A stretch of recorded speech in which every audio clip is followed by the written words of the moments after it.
अखबार कहता है किसानों को सौगात। क्या सौगात है?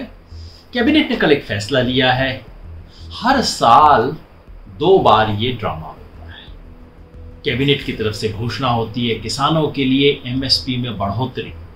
हर बार ऐसे पेश किया जाता है जैसे इतिहास में पहली बार सरकार किसानों को न्यूनतम समर्थन मूल्य दे रही है। हर बार कोई मंत्री आता है 50% से ज़्यादा 80% भी हो गया है। लोगों को लगता है कोई बहुत बड़ी चीज़ हो गई है। रियलिटी क्या है? 2 घोषणाएं हुई हैं। पिछले 50 साल से किसानों को न्यूनतम समर्थन मूल्य देने की जो सरकार की स्कीम है, जिसकी साल में 2 बार घोषणा होती है रबी और खरीफ के लिए, वो घोषणा हुई है। हर साल की तरह उसमें थोड़ा सा इजाफा हुआ है, इंक्रीमेंट हुआ है। और उसके अलावा सरकार ने अपनी पुरानी स्कीम जो किसानों को क्रेडिट देने की है, उसको एक बार दोबारा अनाउंस किया है। कैसे जज करें? जज करने के 2 ही तरीके हैं। क्रेडिट स्कीम में पूछें कि इस बार किसानों की जो तकलीफ है उसके लिए क्या कोई नई चीज की गई। दूसरा, एमएसपी में बढ़ोतरी के बारे में पूछें, क्या पहले से ज्यादा है? क्या महंगाई से बेहतर है? क्या किसान की लागत को कवर करके उसको मुनाफा देती है? जहां तक क्रेडिट की बात है, पुरानी किसान क्रेडिट स्कीम को दोहरा दिया गया है। स्कीम ये है कि किसान को 7% इंटरेस्ट के ऊपर लोन मिलता है और अगर टाइम पे निपटा दे, वापस कर दे, तो उसको 3% उसके अंदर और छूट मिल जाती है। सरकार ने फिर घोषित किया मानो ये बिल्कुल कोई नई घोषणा हो। किसान को चाहिए था कि इस कोरोना वायरस के चलते, लॉकडाउन के चलते उसको जो नुकसान हुआ है उसमें कम से कम 3 महीने के लिए सरकार उसका ब्याज माफ कर दे। वो नहीं किया। सरकार ने कहा पेमेंट लेट कर दीजिए लेकिन चक्रवृद्धि ब्याज आप पे लगता जाएगा। रही बात एमएसपी की, ये देखिए, ये आपके सामने एमएसपी की पूरी घोषणा है। हर चीज में पिछले साल से ज्यादा बढ़ा, वो बढ़ता ही है, हर साल बढ़ता है। सवाल ये है कि पिछले साल जो बढ़ोतरी की थी, क्या उससे ज्यादा बढ़ोतरी की है?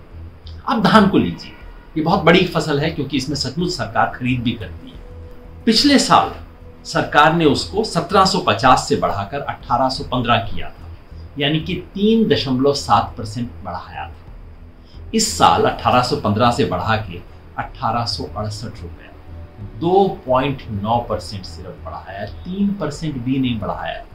पिछले साल से कम बढ़ाया है। सरकार कहती है ताली बजाओ।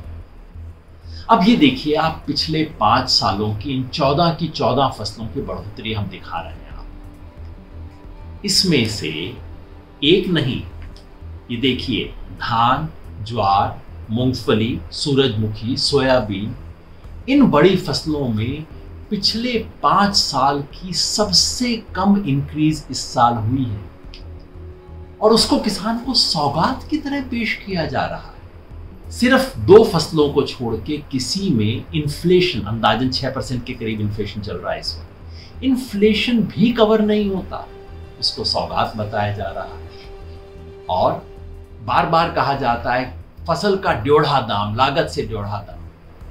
सरकार इस बात को बार बार, इस झूठ को छुपाती है कि किसान की संपूर्ण लागत का ड्योढ़ा दाम नहीं है, ये किसान की आंशिक लागत का ड्योढ़ा दाम है, जिससे किसान के पास बचत मुश्किल से 5 या 10% बचेगी। सवाल ये भी है कि ये जो एमएसपी अनाउंस हुआ है, ये कितने किसानों को मिलेगा? अखबार पढ़ के देखिए, आज भी चारों तरफ से खबर आ रही है। मध्य प्रदेश में किसान गेहूं बेचने के लिए 7-7 दिन लाइन लगा के खड़े हैं। बिहार में मकई एमएसपी 1700 से ज्यादा है, किसान 1100-1200 के अंदर उसको बेच रहा है। हरियाणा, पंजाब और पश्चिमी उत्तर प्रदेश के इलाके को छोड़ दीजिए तो ज्यादातर जगह सरकार का ये घोषित दाम भी नहीं मिल रहा। कोरोना संकट में किसान कहता था कम से कम मुझे अपना दिया हुआ दाम तो दिलवा दो। किसान कह रहा था मेरी जो फसलों का नुकसान हुआ है उसका मुआवजा तो दिलवा दो। किसान कह रहा था कि 3 महीनों के लिए कम से कम ब्याज माफ करवा दो। एक भी बात नहीं मानेंगे।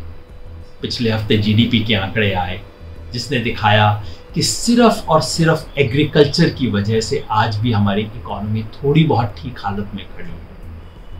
वो अन्नदाता जिसने देश की आर्थिक सुरक्षा को बनाए रखा है, खाद्यान्न सुरक्षा को बनाए रखा है, उस अन्नदाता को सौगात के नाम पे एक बार फिर खाली डायलॉग